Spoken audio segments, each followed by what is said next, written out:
Well, all eyes on Filipino-Australian singer Lara Andallo after she dropped her latest single, Obsessed. Well, you know, we are so obsessed with it. So to tell us more about that is none other than Lara herself. Good morning. Thanks for having me. Well, thank you for visiting us here in the Philippines and of course here on set. So interestingly enough, you've been back to Manila because you're based in Australia. Yes. Okay, but you've been back to Manila several times, but this is the first time after the pandemic. Yes. And first time to perform. Exactly. How was that like?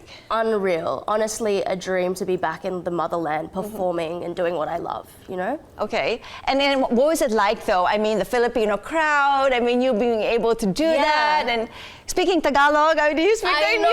I was like, kumusta?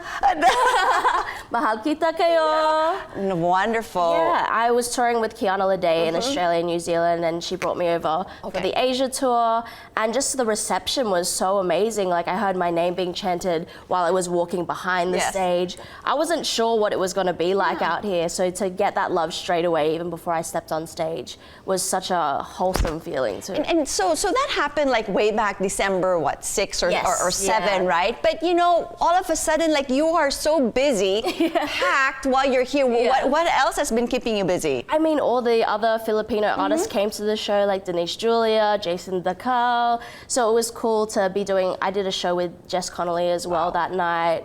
And Jason. Yes.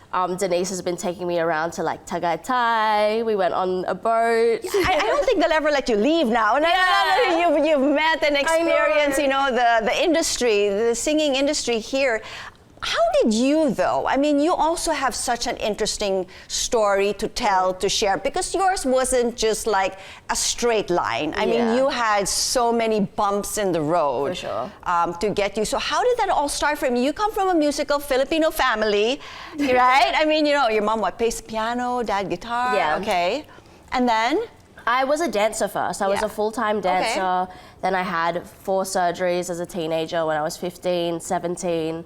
Was in a wheelchair twice. Wow. See?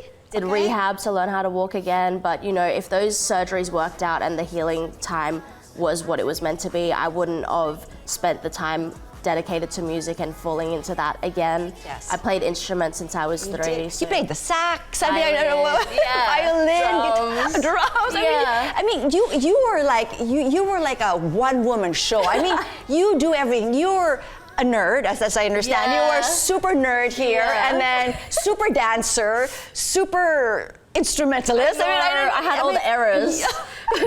I mean, you did everything. So how did you get into R&B? Yeah, when I started doing dancing, that's when I realized, you were dancing to R&B. Yeah, I mean, that was what you wanted to do. I was doing ballet, I was doing tap, but then when I was doing hip hop, we were dancing to R&B and hip hop music. And I was like, why can't I make this music? I was singing musical theater at the time, so then that's when I realized this is the music that I want to be making. Okay, because you can sing anyway. You knew you could do it. You knew you could do it, right? How was it writing songs, though? Was that something? Well, you're already a super nerd, but how was it writing songs? I mean, was that difficult for you to learn? I mean, because I played guitar, that's where I started. I started doing those chords at around 11. And it was more of a therapeutic thing for me going through school and getting bullied a little bit. That was like the that was my first outlet that I really had. Okay, so being able to put that into words. It was like your journal and you're able to sing about it because you grew up, as we said, in Australia. And there, you know, you felt that you couldn't find anyone that you could relate to. Yeah. And, you know, so that being said, you came out, you had an EP, Diamonds and Deja Vu. Yes. This was just this year. Yeah, right? in February. Just this year. End of February. And how did that turn out? You had 6 tracks on that, but this seemed to be, you kept mentioning about it being a new era for you. Yeah. So. It was the first project that I've done that I really felt like I was stepping into who I really am. I feel like I'm forever evolving as a person and an artist, but this felt like that one layer, that first layer really pulled back, and I really feel proud of that body of work. So what would be like your first like breakout song, if there was any, into this new era of yours? As in from the EP? As in, yeah, from the EP. Head to toe. Head to toe. Head to toe for sure. That one's in the millions now, so I'm really happy about that. And it was the first single from the EP, and it felt like me, again, stepping into who I am and being proud of that. Yeah, and that was like one of your first, like, from lockdown. I mean, you came up with all of these wonderful songs and creations during your lockdown. So how did Obsessed come into play? When did you write that? Yeah, I wrote that on my last day in America, actually. Oh, okay. In May, just before I was flying back to Australia. I always say I write some of my best songs before I fly home. Oh. Before I go to a plane. Okay. Even on my EP, there's a song called What You Want that I wrote just before I was coming home to Sydney from Melbourne. So I wrote this song over in LA in May, and I wrote it with Ebenezer, and it was produced by Hugh Lake as well. And it just feels like an empowering record for me, and that's how I wanted to step into this independent releasing and also summer in Australia. Okay.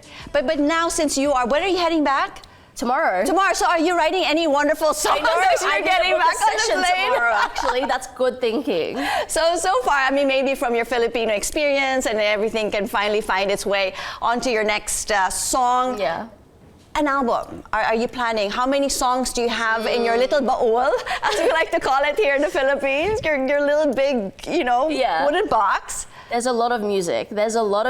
I think I'm just working out how now independently I want to be releasing that music and what the fans want and how they want it to be released. I'm just excited to be consistently releasing. That's the main thing for me right now. And so now that you are here, have you met you have met, I mean, with Denise, Julia and whatnot, but any future collaborations, or can we have you back here to the Philippines? God, I would love to come back. I think next year I want to be here so many more times. I'd love to be doing a song with Denise. That's my goal. So I hope that we can make that work. But you also have lots of tours and festivals lined up. Sold Out Fest. Sold Out Festival you have that, in Australia. You have that coming up? Yeah, so I'm doing that with Summer Walker, Bryson Tiller, Party Next Door. So again, another dream lineup for me. You have been living the dream, I must say. I mean, you started way back in 2017, but you have done so much in so little time. Any memorable moments that would pop up? I mean, you even met Ed Sheeran. I mean, you were like buddies with him, I mean, that was actually a crazy moment for me. I was 17 at the time. It was his show in Sydney, and I spent like an hour with him backstage. And at the time, that was when he was like giving me advice on who I should sign with at the time. So I hold on to that advice for sure. We were in his dressing room, and he put my phone up to his ear and listened to my demos, and he said, no matter where you go, I know you'll be good. No matter, and true to his word, here you are now. Congratulations to you. Thank you for coming and visiting us here on New Day Of course. and the Philippines. And of course, we wish you all the best, Lara. Thank you so much.